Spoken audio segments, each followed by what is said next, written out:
Hey there. So, my next guest, content creator who's also focusing on getting her doctoral degree at the same time. And I understand because, I had to do my doctoral degree. I don't know how she has time to be able to be a content creator on top of it, but it's very cool. She talks us through kind of what her dreams and her plans are on that end, as well as talks about her community and how like things have gone. And it's really interesting that she was able to pull this all off. I really like this interview. I know you're all going to love it too.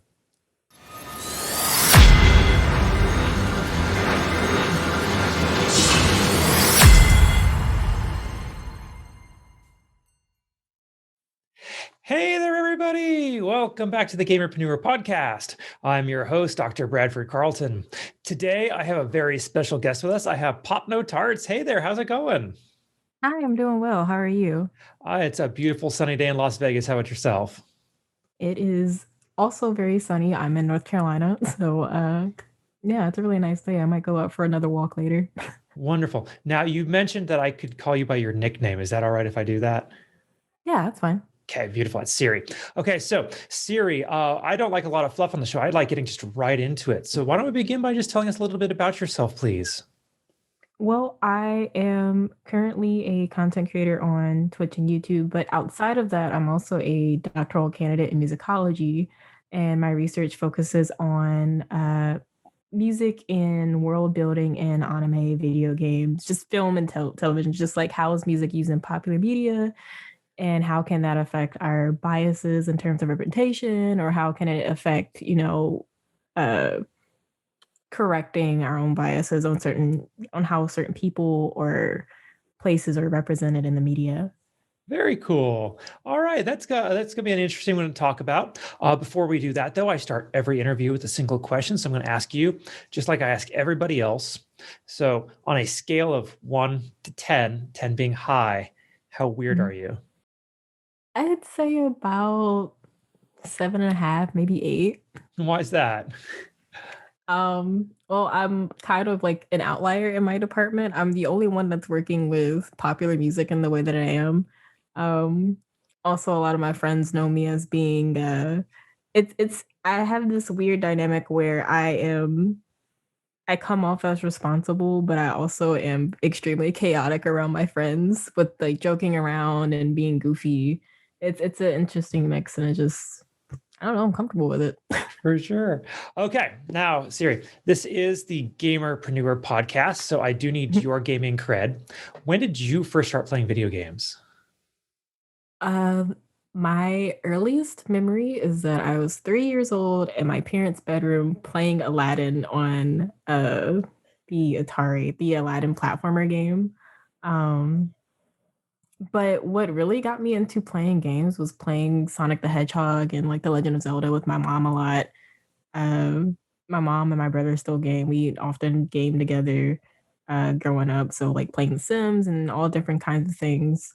Uh Just really got me heavily into gaming. I kinda grew up as a Sega head. I wasn't much of a Mario fan, sorry, Nintendo fans, but it was always, like, Sonic, and then eventually became Yakuza, Jet Set Radio, all these other different Sega games that just kinda captured my heart as a Wonderful. kid. All right, and what are you playing today now, if anything? Right now, I've been playing through Persona 5 Strikers and Yakuza Like a Dragon, mainly because they both have, like, New Game Plus things that I wanna go through. I've beaten both games, and I've been going through the New Game Plus. I have a couple of indie titles on my eye, but I am especially excited for Judgment's, PS5 release. They redid the graphics. It's actually my favorite spin-off game from just thinking about franchises writ large that have spin-off games. Judgment is a beautiful spin-off game, and I'm ready to act like a detective all over again. I love it. All right, and so you've been playing games for a while now. If you had to choose one, though, as your all-time favorite, which one would it be? Sonic Colors. Sonic And I Colors. say this because that is the one game that I was so excited for. I skipped the opening credit scenes. Like I don't know. I ran into the game without knowing the plot. I skipped the opening title sequence in the main menu. I just hit new game, skipped, and went straight into the first level. Was that I the was one where they extremely like excited. totally redesigned all the characters? That's Sonic Boom. Sonic Okay. Colors is when they had a they added a new system, so you had Wisp, and you could collect a different color, and each color Wisp had a different ability. So there's like drill, rocket, uh, shooter. There was another one that helped with invisibility.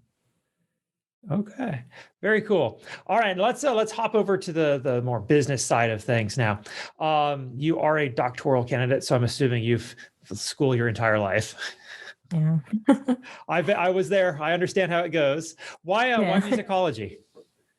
um, well, I music's just been a part of my life for a long time. Like if there was a question saying, what was something else you did besides gaming growing up, it was I got piano lessons growing up and then eventually it was clarinet lessons.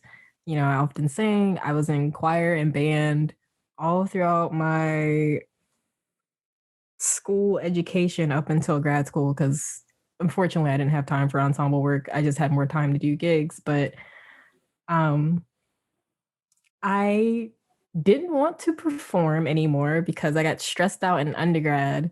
I was one of the few woodwind players in the department, and being in choir on top of being on call for other ensembles and just being on demand, it just got like really overwhelming. And I'm just like, I need to find something else. But there was a musicologist in the department. She was like, hey, you might like this route better. You can still play, but you just won't be, in this direction. And then uh, the thing with musicology is I like the idea of being able to make my scholarship publicly available to uh, to people that I'm obviously going to be interviewing and constantly having these conversations with about the things we play or watch or just anything we take in. Very cool. How much longer do you have on that degree? Um, Unfortunately, because of the pandemic, I have to do an extra year. This year would have been my final year, but next year will be my final year. I had to push back interviews and things because I was supposed to go to Japan, but then pandemic happened. I'm just like, oh no, crap, I can't do any interviews. But everything I moved back, so May 2022 it is. All right, wonderful. And where are you going to go after you're all done now and you will be a doctor? Um, I'm hoping to either A, find something to do in the gaming industry in terms of music consultation, so helping developers figure out which soundtrack to use for a specific game. If I can't do that, my other option is to work through a museum and hopefully get some kind of media music archive going for different events that they have. I had the pleasure of working at the Library of Congress for a summer as an intern. And for their music and politics thing, they had an interesting like media section. I'm just like, that's really cool that they have this here. And it would be really neat if museums did this in general, like during each month, where something big is going on, just including music in some form of way into the museum because it's such an important part of our history. Did you get access to like the real library part of the library? Yes. How cool is it? It's so amazing. I have pictures. Unfortunately, I can't share them because they're like, you could take them for your own memories, but don't bring them out of here. And I'm just like, Yeah. okay. But it was beautiful. I was in heaven as a bookworm. It was the most amazing thing and experience I've ever had. Of Uh, all the disappointments I had going to Washington, I'm like, I got to go see the Library of Congress, and they're like glass. Like, oh. oh no. All right. Let's talk about your content creation. What made you decide to get into that? Um, my one of my best friends was streaming on Twitch, and we often played games together. And one day she asked me, when are you gonna start streaming on Twitch? And I'm like, I don't know. I'm fine with watching. Like I've always been familiar with content creation, watching people on YouTube such as like X Mira, Kia, It's Me Troy, and other individuals. Um, I was like, I don't know. I don't think it's for me. And eventually it became a question that happened every time we played a game. And I eventually gave in. And I was like, all right, I'm gonna do it. I'm just gonna worst case scenario, I am the least entertaining person that has ever came on this platform. And I get to go back and play games with friends in peace. So in September of 2019, I started streaming on Twitch, and it's been an awesome journey since then. I can't Yeah, believe I'm going on 2 years. wonderful. I'm assuming you became an international sensation the day you started, right?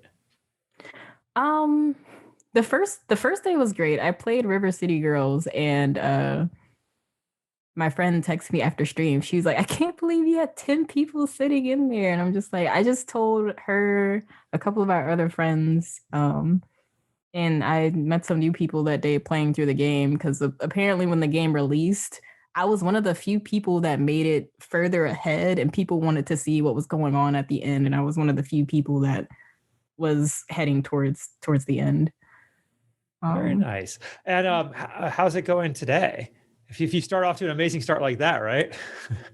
yeah, so today I'm an official streamer for Brown Girl Gamer Code, which is a Twitch team and Twitch community for Black and Brown women, or just women of color in general, who advocate for coding, gaming coding, game development, jobs in the gaming industry, and content creation.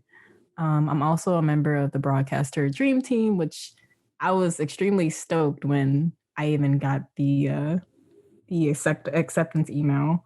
And I'm also the founder of my own online community with a close friend of mine called Brown Girls Love Yakuza, which is a community for women of color who enjoy the Yakuza series and other Sega titles. So it's been a lot of growth, a huge network of wonderful individuals that I'm glad to be able to call my friends.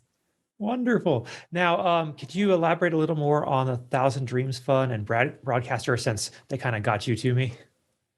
Yeah, so the Broadcaster Dream Team is it was created in terms of presenting exemplified leaders for women in esports gaming, broadcasting, etc. But we're mainly ambassadors for supporting the broadcaster initiative. So we get to look at things behind the scenes at everything related to broadcasters. So, for example, with the Broadcaster Academy, we have built a database filled with different social accounts, emails, press contacts, etc. Basically, getting in contact with different organizations and individuals, letting them know that, hey, we're having this again, trying to get people to apply. We had social media flashes where like we retweeted, tweeted out about applications being available.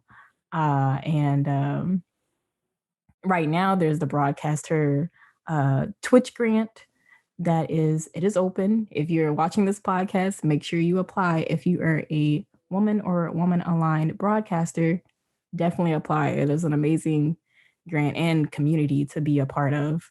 Um, but just kind of being a voice for a broadcaster. Um, a lot of us, actually, all of us are recipients, and we're just kind of being able to be that voice to say, hey, this is a great opportunity to be a part of, and it's an honor to be able to represent such a thing. All right, beautiful. Now, let's talk a little bit more about your community, your stream community, that is. Mhm. What are they like? You got a good chat or a bad chat? My community is amazing.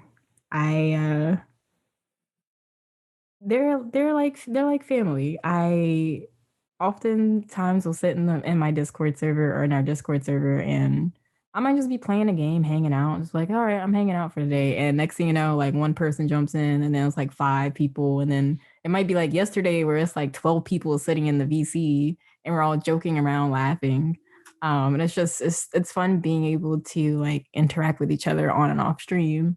Uh, in chat, I have sound commands, and there is this running meme that my mods are able to use a sound command and time it perfectly with a game moment. So, for example, um, I don't know if you've seen the meme video of Where the Money Resides, but I was playing Yakuza Zero and this character got slapped with a wad of yen.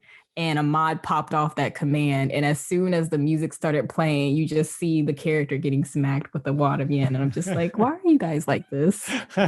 Um, That's so cool. they, yeah, they like to meme my name. They're a great group of individuals. And as a fundraiser for Broadcast Her, we got to the $1,000 goal. So they obviously want to see me and my mom play Animal Crossing together. I love it. Okay, now a little bit about you some more. What makes you different? Because there's millions of other streamers out there, right? Do you have a Mhm. unique hook or a unique talent, or what is it makes you separate from everybody else? I'll tell you what my community tells me and how my other peers that also stream on Twitch will tell their communities whenever I decide to peek my head in and say hello. Um, they enjoy insight that I give on a game from a musical perspective. Like we can sit and talk about a game. If a new game comes out and I'm sitting there pointing out the soundtrack, that ends up being the conversation for most of the stream. We might not even be focused on the story. There was another instance where I had streamed Marvel Spider-Man and I said, I don't know how I feel about the soundtrack. I feel like they could have done more having such a barrier broken by having another person of color as a main character for a game. I was like, I feel like there's so many musicians they could have asked to been a part of this to help represent his culture more and put that more in to his actual theme as Spider-Man. Um, but if I had to say what sets me apart is just historical perspectives and being able to actively talk about what I'm hearing, how that's building the world that I'm experiencing while I'm playing the game live in real time is it seems to be a unique experience for me and my Absolutely. community. Absolutely. And before we started on the interview, you told me that you have a fairly like unique persona. You wear a mask. Why is that? Yeah. Well, you probably know this, having your doctorate yourself, but I'm currently a TA and being in Zoom meetings, like I kind of have the anxiety where like I don't want a student to like randomly be on Twitch and be like, "Hey, I sent you an email," and this. I'm trying to avoid that for now. The mask won't be forever. But I have some cute face masks. Like I have one with Kiryu and Majima. I have some with Sonic. I have some with anime characters, and they've been fun to one prevent me and my family from contracting COVID-19, but they've also been like very interesting to just wear on stream, and people will say, "Hey, I really like your face mask," but it's really just to keep my students from recognizing me because being one of the few people of color in the department, I'm just like, okay, I need to make sure that they can't see the lower half of my face because I already wear a different pair of glasses when I stream. So it's just like, okay, I got one part of my disguise. I need part two. Like Clark Kent, you switch out the glasses. Yeah.